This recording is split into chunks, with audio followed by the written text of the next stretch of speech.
Alors, bonjour à tous. Pour ce nouveau problème de maths en jeans, nous allons accueillir les élèves du Collège international Marie de France et du lycée français de New York.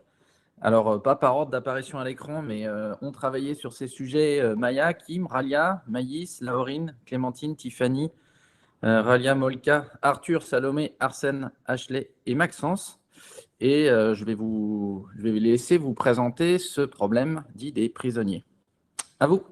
Merci beaucoup, Charles. Bonjour. Donc ici, c'est Tiffany. Et moi, c'est Clémentine. Et on est au CIMF à Montréal. Et on va vous présenter le sujet des prisonniers. Vous l'avez déjà entendu, mais c'est histoire de vous remettre dans le bain. Voilà. Vous pouvez passer. Donc, on va vous représenter le sujet.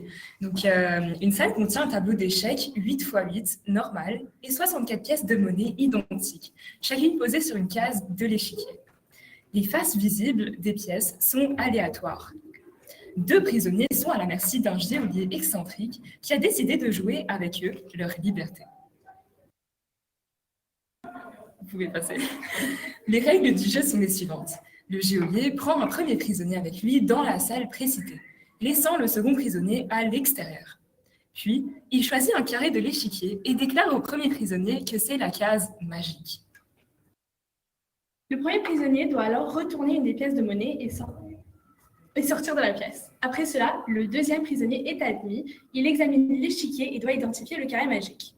S'il est capable de le faire, les 2 prisonniers se verront accorder leur liberté. Sinon, ils sont exécutés. On peut passer. Ces règles sont expliquées au début du jeu aux 2 prisonniers et du coup, on leur donne un certain temps pour discuter de leur stratégie. La question est, quelle stratégie devraient adopter les prisonniers ?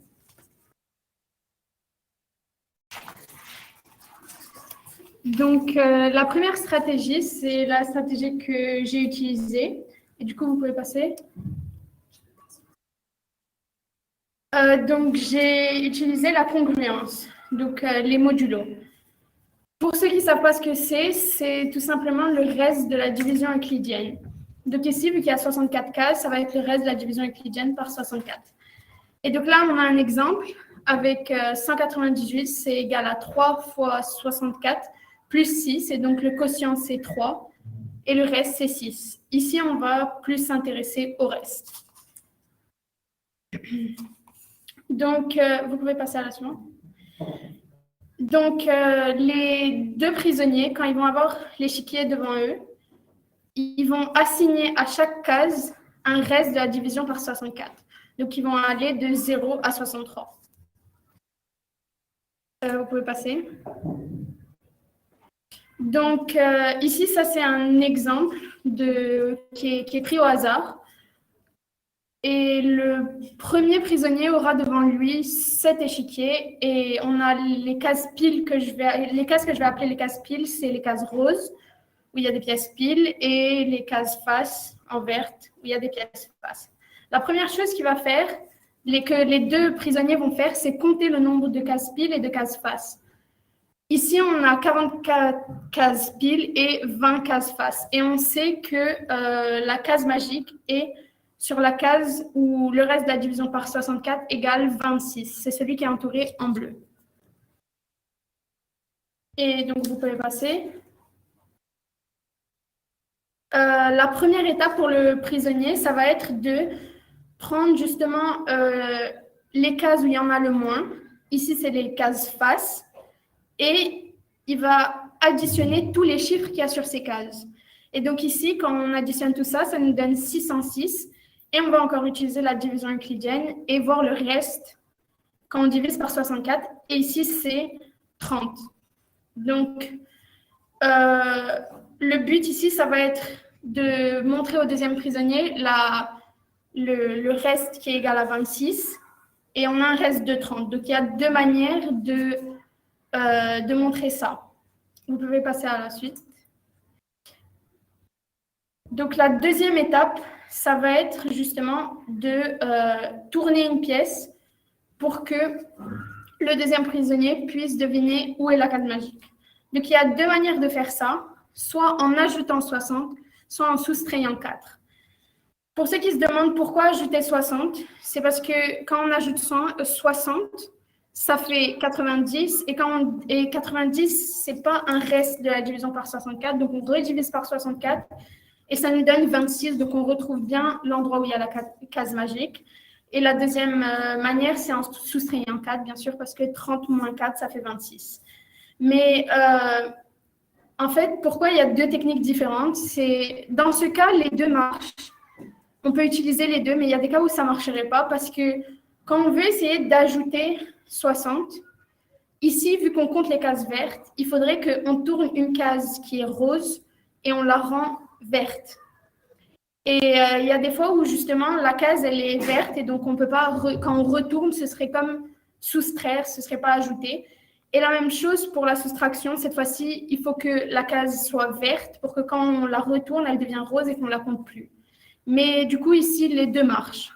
Donc, ce qu'on va faire, c'est qu'on va soustraire 4 en tournant la case rose. Vous pouvez passer à la suite. Donc, ici, on a l'échiquier qui va se présenter au deuxième prisonnier. On voit que la case où il y a le numéro 4, elle est retournée, elle est devenue une case pile. Et la même chose, le deuxième prisonnier, il va venir, il va compter le nombre de cases piles et le nombre de cases faces. Et ici, on a 45 cases piles, 19 cases faces. Et donc, même chose, vu qu'il va voir qu'il y a moins de cases faces, il va compter les cases faces. Et donc, vous pouvez passer à la suite.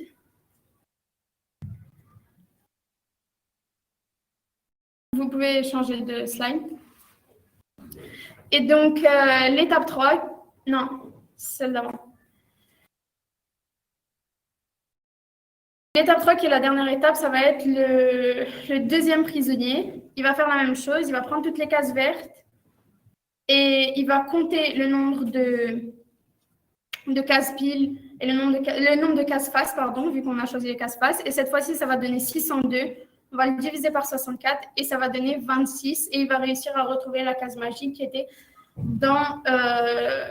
qui est justement le reste de la division par 64. Mais dans cette méthode, il y a deux cas particuliers. Donc, on va aller au premier cas particulier. Vous pouvez changer de slide. Donc, pour le premier cas particulier, ça va être dans le cas où le premier prisonnier se trouve devant 32 cases piles et 32 cases faces. Donc, il y a autant de cases piles que de cases faces. Donc, ici, il va compter pour les deux. Il va faire la somme pour les deux et il va avoir le reste de la division par 64 encore. Ici, on ne voit pas bien, mais c'était 13 et 19, 13 ou 19. Donc, pour les cases piles, ça donnait 13, le reste de la division par 64. Et pour les cases faces, ça donnait 19. Et donc, ici, on ne peut pas faire la même technique qu'avant et soit ajouter, soit soustraire. Ça va être soit on soustrait pour les cases piles, soit on soustrait pour les cases faces. Parce que si on ajoute, ça va, par exemple, on veut tourner une case pour ajouter dans les cases piles, ça va nous donner 33 cases piles, 31 cases faces, et du coup, le deuxième prisonnier va se retrouver à compter les cases faces, et c'est pas ce qu'on veut. Donc, c'est soit on soustrait pour la case pile, et soit on soustrait pour la case face. Le problème de cette méthode, c'est que de ce cas particulier, c'est que des fois, il arrive que ce n'est pas possible de faire justement ces opérations. Donc, par exemple, j'ai mis ici un cas particulier où la case magique, c'est 3. Et donc, pour les cases piles, il faut soustraire 10. Sauf que le 10, il est en vert. Et donc, si on le retourne, on va ajouter, on ne va pas soustraire. Et 19 pour les cases faces, donc il faut soustraire 16. Et le 16, il est en rose et pas en vert. Donc là, c'est des cas où ça ne marche pas, mais après, c'est juste, donc ça veut juste dire que cette technique avec la congruence, elle va s'y ajouter un facteur chance. Mais après, c'est vraiment des cas c'est que quelques cas, c'est que quand il y a 32 cases piles et 32 cases faces, et même quand il y a 32 cases piles et 32 cases faces, par exemple, dans cet exemple ici, si la case magique, c'était 0, 1 ou 2, par exemple, ça aurait marché. C'est juste, il y avait dans celui-là où il y a 64 cases, il y avait 11 cases où ça ne marchait pas. Et donc, le deuxième cas particulier, vous pouvez changer, ça va être quand c'est le deuxième prisonnier, il est en face de 32 cases pile et 32 cases face. Pour ce cas, ça va être simple et ça va tout le temps marcher. C'est qu'avant, quand ils mettent en place leur stratégie, les deux prisonniers, ils se mettent d'accord pour compter les cases pile ou les cases face. Et dans ce cas-là, ça va toujours marcher. Et voilà. Ok, merci. On va passer aux explications du lycée français de New York. Donc, nous, on va vous présenter une technique avec un code. Et donc, Salomé va vous expliquer comment marchent les nombres binaires. Bonjour. Donc, nous, pour notre méthode, on a utilisé le binaire. Et donc, dans ce code, on utilise juste le chiffre 0 et le chiffre 1, en partant du principe que tous les nombres peuvent s'écrire sous forme d'une puissance de 2. Donc, le principe, c'est de prendre la puissance de 2 la plus proche du nombre en dessous et ensuite d'ajouter les puissances de 2 pour compléter, mais on peut que les ajouter une fois. Donc, par exemple, si on prend 37, on va prendre donc, la puissance de 2 la plus proche en dessous, qui est 2 puissance 5, et ainsi on aura 32. Ensuite, on ajoute 2 puissance 3, 2 puissance 2 et 2 puissance 1 pour obtenir, et 2 puissance 0, pardon, pour obtenir 47. Et donc, le nombre qu'on obtient, ça va être 1, 0, 1, 1, 1, 1, avec le nombre de fois qu'on met chaque puissance à chaque fois. Et donc, sur l'autre image, vous pouvez voir qu'on peut retrouver le nombre décimal de la même manière.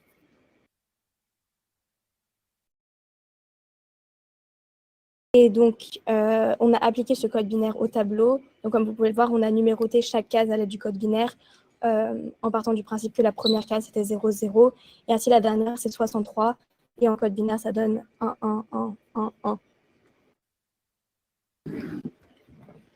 Et donc maintenant, je vais rapidement vous expliquer les règles du XOR, qui est une opération qu'on a utilisée pour résoudre ce problème. Donc, supposons qu'on a une valeur A qui vaut 0 et une valeur B qui vaut 1. Donc, A XOR B, ça vaut 1 puisqu'on a 1B, 0A. Donc, de même, quand A vaut 1 et B vaut 0, A XOR B vaut 1. Quand A vaut 0, B vaut 0, XOR vaut 0 puisqu'on a ni l'un ni l'autre. Et enfin, quand A vaut 1 et B vaut 1, A XOR B vaut 0 puisqu'on a les deux. Et donc, le XOR, c'est techniquement le OU exclusif en français. Donc, ça veut dire soit l'un, soit l'autre, mais pas les deux. Donc, juste la propriété du XOR, c'est qu'un nombre, donc X, XOR X, ça vaut toujours 0. Donc là, j'ai juste mis deux exemples. Donc, pour le nombre 0001 et 1010, ça fait 1011 puisqu'on a 0 et 1. Donc, 1 XOR 0, ça vaut 1. 0 XOR 1, ça vaut 1. 0 XOR 0, ça vaut 0. Et 0 XOR 1, ça vaut 1. Et donc, enfin, l'opération XOR, elle est commutative, ce qui veut dire que soit on peut commencer par les deux termes du haut. Donc, comme on peut voir, on a 0, 1, 0, 1, 1, 0, 1, 0. Donc, soit on peut commencer par celle-là et faire le XOR de ces deux nombres-là, soit on peut commencer par les deux du bas et après faire le XOR de celui du haut. Donc maintenant, je vais vous expliquer quelle stratégie il faut emprunter pour trouver la case magique. Donc le premier prisonnier, lorsqu'il rentre dans la salle, va devoir faire l'opération XOR de toutes les pièces vertes ou alors les pièces piles qu'on va appeler P. Il va devoir ensuite résoudre l'équation P XOR Y égale le nombre binaire associé à la case magique. Et ensuite, retourner la pièce correspondant à la valeur de Y. Le deuxième prisonnier, lorsqu'il va rentrer dans la salle, va devoir faire le XOR de toutes les pièces vertes. Il y en aura une de plus. Et la valeur qu'il trouvera sera le nombre binaire correspondant à la case magique. Et donc, il pourra facilement trouver la case magique et donc obtenir sa liberté. Donc, si nous prenons l'exemple dans une grille de 2 sur 2 et qu'on admet que la case magique est la case magique dont le nombre binaire est 0, 1, le premier prisonnier va devoir faire le XOR de toutes les pièces vertes, c'est-à-dire 0, 0, XOR 1, 0, ce qui va donner 1, 1. Ce qui va donner 1, 0. Et donc ensuite, en pour résoudre son équation, il va trouver y égale 10, enfin 1, 0 XOR 0, 1, ce qui lui donnera 1, 1. Donc, il sait que la pièce qu'il va devoir retourner, c'est la pièce en bas à droite, et ce sera la pièce dont le nombre binaire correspondant est 1, 1. Donc, le deuxième, lorsqu'il rentrera, il fera le ou exclusif de toutes les pièces vertes, qui sont donc 0, 0, 1, 0 et 1, 1. Donc, en faisant ce calcul, on a 0, 0, XOR 1, 0, XOR 1, 1, qui nous donne 0, 1. Et c'est effectivement le nombre binaire que nous avons associé à la case magique, et donc les prisonniers sont libres. Et donc, Arthur a modélisé ça par un code. Et donc, en fait, la raison pour laquelle ça marche, c'est que il faut associer à chaque tableau ou à chaque échiquier possible une manière d'aller facilement de ce tableau à une des 64 valeurs possibles du échiquier. Donc, notre méthode pour faire ça, c'était avec le binaire, parce qu'on sait qu'avec n'importe quel nombre binaire que j'ai pris, par exemple, on pourrait toujours trouver un autre nombre binaire qu'on pourrait faire le XOR avec pour trouver n'importe quel autre nombre binaire. Donc, c'est à partir de ce principe qu'on arrive à trouver un code qui puisse faire la somme du XOR de toutes les valeurs où il y a pile ou 1 dans ce cas, pour ensuite calculer. Donc, par exemple, là, en bas à droite, on voit que la case magique donnée est la case 31 et que le tableau donné est le premier. Oups. Et donc, l'ordinateur, il va ensuite calculer le XOR de tous les cases où il y a 1 pour ensuite faire le calcul que Arsène a expliqué, qui va ensuite donner un deuxième programme qui va lui regarder ce deuxième tableau et calculer quelle est la case magique.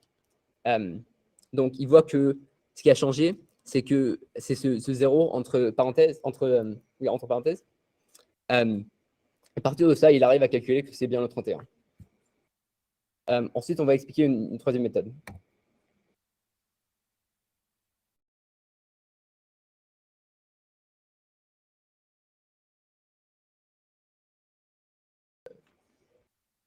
Est-ce que ça va? Je sais pas. Vous avez fini, c'est bon? Oui. Allez-y. Donc, nous, on va vous proposer une technique avec des zones qui ressemblent énormément à ce qu'on vient de vous montrer avec un code, mais c'est un peu plus visuel. Donc, vous pouvez passer. Vous pouvez passer à la prochaine. Parfait. Donc, au début, comme n'importe quel problème math engine, quand on ne sait pas par où commencer, on va faire en sorte de commencer plus petit. Donc, on va commencer par un échiquier de 2 x 2. On a pour chaque case 2 possibilités. On a en tout 4 cases, ce qui fait qu'on a en total 16 échiquiers possibles. Donc là, ça, c'est assez facile à dessiner. On a mis 2 catégories. Première catégorie, il y a un nombre pair de 1 et de 0. Et deuxième catégorie, il y a un nombre impair de 1 et de 0. C'est bon. Je vais passer à la suivante. Et vous passez à la diapositive suivante, s'il vous plaît. Merci. Et donc, d'abord, on a regardé pour la première catégorie, donc la catégorie pair. Là, c'est assez facile. C'est-à-dire que visuellement, on peut faire en sorte qu'il ne reste qu'une seule case qui soit différente des autres. Donc, bien sûr, on a mis des 1 et des 0, mais ça représente à pile ou face, peu importe. Et c'est assez facile avec cette catégorie. C'est-à-dire que quand tout est uni, bon, ben voilà, on retourne la case magique. Et quand on en a 2, on retourne celle opposée afin d'avoir une seule case différente des autres et que ça soit la case magique. Après, sur l'autre diapositive, on a la catégorie 2. Vous pouvez passer à la diapositive suivante. OK. Là, on a un nombre impair. On ne peut pas faire la même chose que ce qu'on a fait dans la première catégorie, donc on a décidé de juste mettre en place un code. C'est-à-dire que si tout est uni, bon, ça voudra dire que c'est la case en haut à gauche qui est la case magique. Si on a des colonnes, donc encore une fois, c'est une technique très visuelle. Si on a des colonnes, ça veut dire que c'est la case 1, donc en haut à droite.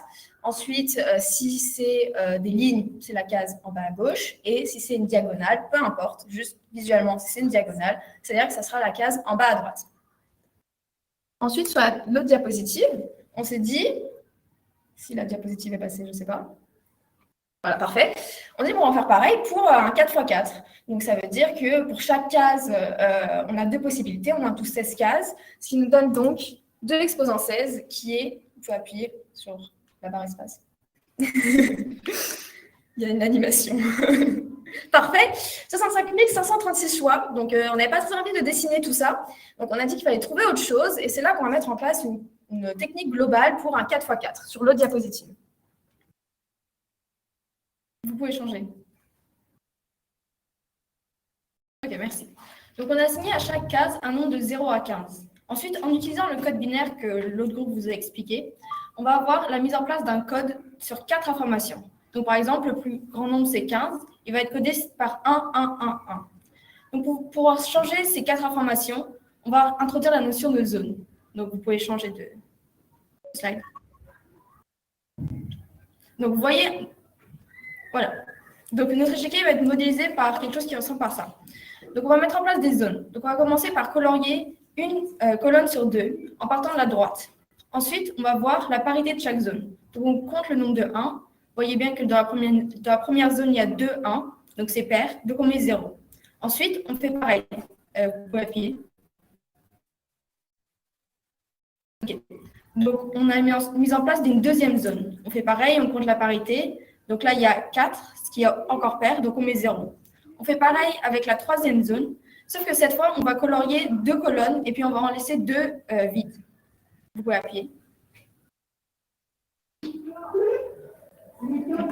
Voilà. Donc, on compte la parité, c'est encore 4 et du coup, on met 0. Et puis, on fait pareil avec les lignes. Allez-y. OK. Et du coup, cette fois, c'est impair, donc on met 1. Du coup, ça va nous permettre de mettre en place un code de l'échiquier. Ici, c'est 1, 0, 0, 0.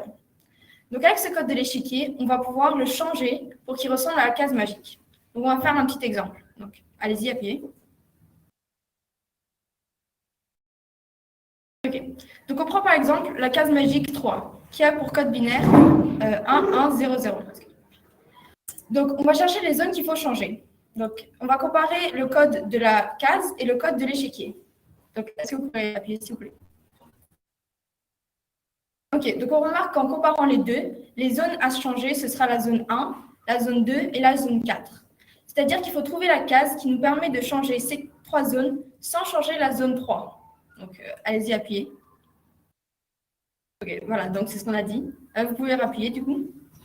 Donc, on va tracer les 2 premières zones. Donc, on voit qu'il y a seulement 4 cases où les 2 zones se superposent.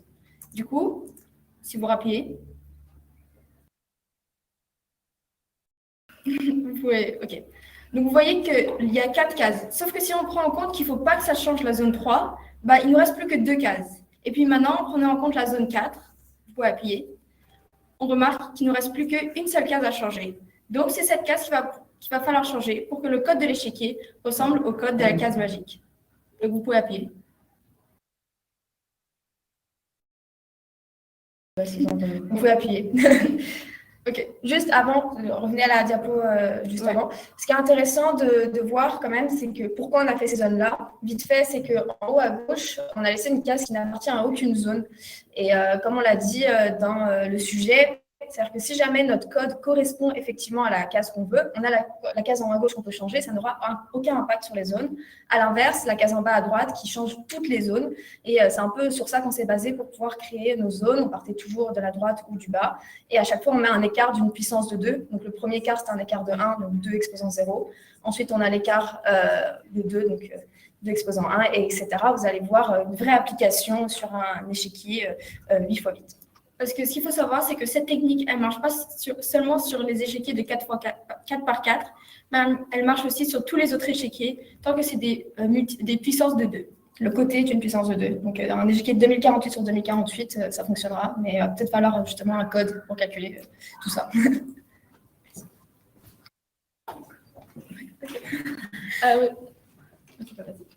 Donc, on va passer à un exemple concret avec un échiquier justement de 8 par 8. Donc, on va passer à la prochaine diapo. OK, donc ici on a un échiquier de 8 par 8 et nous on a choisi de modéliser donc, les cases pile ou face avec du vert et du rose. Et ici on va compter les cases vertes et on numérote chacune des cases donc de 0 à 63. On peut passer à la prochaine diapositive.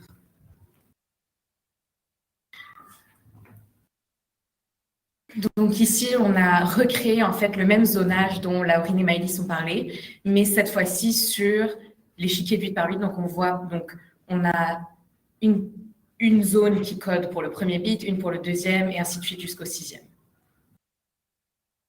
On peut passer à la prochaine. Donc là, on va commencer avec un scénario. Donc, Kim va jouer le joueur 1, le prisonnier numéro 1, et moi, je vais jouer le prisonnier numéro 2. Et donc, Kim, qui joue le prisonnier numéro 1, rentre dans la salle et se fait montrer la case magique, qui est la case 42. On peut passer au prochain slide. Vous pouvez passer. Oui, ok, vous pouvez encore passer. Donc c'est ça, moi je suis le prisonnier numéro 1, donc je rentre dans la salle et je vois cet échiquier, on me dit il a été choisi au hasard. Donc la première chose que je vais faire pour trouver la pièce que je dois retourner, c'est trouver la parité de l'échiquier. Et donc comme on avait vu précédemment, on a fait des zones, sauf que là on a rendu les zones un peu plus grandes pour que ce soit pour du 8 par 8. Donc là en fait ce qu'on va regarder c'est les lignes qui sont en rouge, on va que s'intéresser à ça. Donc si vous pouvez appuyer. Donc c'est ça, on va s'intéresser juste à ça. Et nous, ce qu'on va compter, ça va être les cases vertes. Donc si vous appuyez, le nombre de cases vertes que l'on trouve est de 22. Et donc encore une fois, vous pouvez appuyer. Et donc c'est ça. Nous, on a décidé que le nombre de cases vertes, lorsqu'il était pair, on allait mettre un 0. Et lorsqu'il était impair, on allait mettre un 1. Donc ici, l'échiquier va coder pour le premier bit qui est 0. On peut passer au prochain. Et on va faire rigoureusement la même chose, mais avec le deuxième bit, donc le 2 exposant 1. Donc, encore une fois, on s'intéresse aux zones ici, on compte le nombre de cases vertes et on trouve 18 cases vertes. Vous pouvez appuyer encore. Oui, voilà. Et donc là, on trouve encore une fois un 0. Et on va faire refaire une troisième fois, juste parce que pour l'instant, on n'a que trouvé des nombres pairs. Mais c'est ça. Donc là, on s'intéresse au troisième bit. On regarde la zone, on s'intéresse à la zone seulement de droite, on compte le nombre de cases vertes, on en trouve 21. 21 est un nombre impair, et donc maintenant, on va pouvoir mettre un 1. Vous pouvez passer. Voilà, donc on fait exactement la même chose pour les trois derniers, qu'on ne va pas vous remontrer parce que vous avez compris le principe. Mais voilà, on trouve 22, 23 et 22, et du coup, on a comme nombre final 0, 1, 0, 1, 0, 0. Et ça va être le code de l'échiquier. Vous pouvez passer. Donc là, voilà, en haut, on a le code de l'échiquier. Ensuite, on a le code de la case magique. Donc 42 en binaire, c'est 1, 0, 1, 0, 1, 0. Et donc, comme l'équipe de New York vous avez montré tout à l'heure, on fait le XOR. Et donc, on trouve la case à retourner qui est le nombre en bas, qui code pour le nombre décimal 62. Et donc, la case que je vais retourner va être la case 62. Vous pouvez passer. Donc voilà, maintenant on retourne la pièce 62 et donc vous pouvez voir une nouvelle échiquier. Et maintenant, ça va être la deuxième prisonnière qui va rentrer dans la salle. Ok. Donc, ce qui est bien avec cette méthode que vous pouvez passer, c'est quand le deuxième prisonnier va rentrer dans la salle, tout ce qu'il va avoir à faire, c'est lire la nouvelle parité que renvoie le tableau. Donc, on peut repasser. Donc, ça, c'est le nouvel échiquier en face du prisonnier. Et donc, si on passe, il n'a qu'à compter, on a 22 cases vertes ici, on peut cliquer.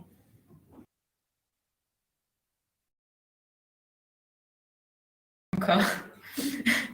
Et donc, ça va coder pour un 0. Et on va répéter ça donc pour chacune des zones. Donc, on peut passer. Il y a beaucoup d'animations. Mais donc là, cette fois-ci, on a un nombre impair de cases, ça code pour un 1, ensuite pair 0. Et ensuite, vous pouvez continuer. Et ensuite, on fait ça ainsi de suite pour chacune des zones.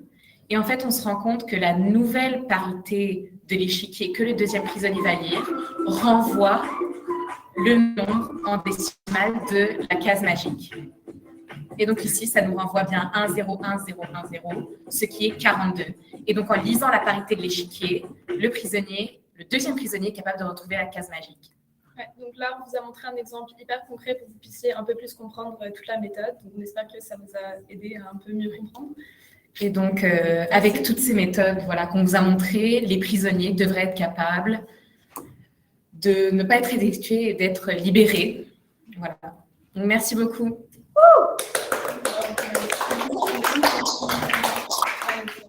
Bon, merci à tous pour ces très jolis exposés et ces belles diapositives. Alors, on est un peu en retard sur le timing. Moi, j'ai une petite question, une petite remarque. Déjà, c'est un très joli problème, très astucieux. Moi, je l'ai découvert cette année aussi. Et il m'a pris un petit peu de temps aussi. Ouais, il est pas si évident que ça. Bon, la question que j'aimerais vous poser, c'est est-ce que vous avez bien saisi en fait le lien entre la deuxième et la troisième méthode? Parce que ce qui est un peu étonnant dans la deuxième méthode, c'est le fait qu'on a l'impression que les choses se font de manière totalement formelle. J'imagine que dans le cerveau des élèves, il n'y a pas d'exors qui sont apparus directement. Moi, j'aimerais savoir, en tout cas pour ceux qui ont présenté la deuxième méthode, est-ce que cette troisième méthode, elle vous permet d'avoir une lecture un peu plus géométrique de ce que vous avez fait, ou pour vous, c'est des choses qui sont singulièrement différentes? Non, ça me semble assez similaire parce qu'en fait, ça revient à chaque fois. On a 64 cases possibles. En fait, on veut à chaque fois diviser le nombre de cases possibles à deviner en deux. Donc, chaque bit d'information nous divise l'espace en deux. Donc, c'est ça, en fait, les zones qui sont utilisées. On divise à chaque fois l'espace de possibilités en deux. Avec 6 bits d'information, on arrive à trouver très vite la réponse, qui revient un peu au même de notre méthode. Ouais, c'est totalement équivalent. Les deux méthodes sont équivalentes, c'est juste des points de vue différents. Et en maths, ça arrive souvent. On peut proposer différentes solutions à un problème qui peuvent apparaître lointaines et qui, en fait, quand on comprend vraiment ce qu'elles font, en fait, utilisent les mêmes outils.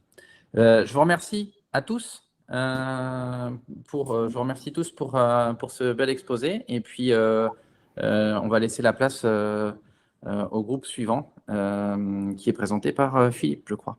Au revoir, à bientôt. Merci. Moi, je vais ajouter une photo.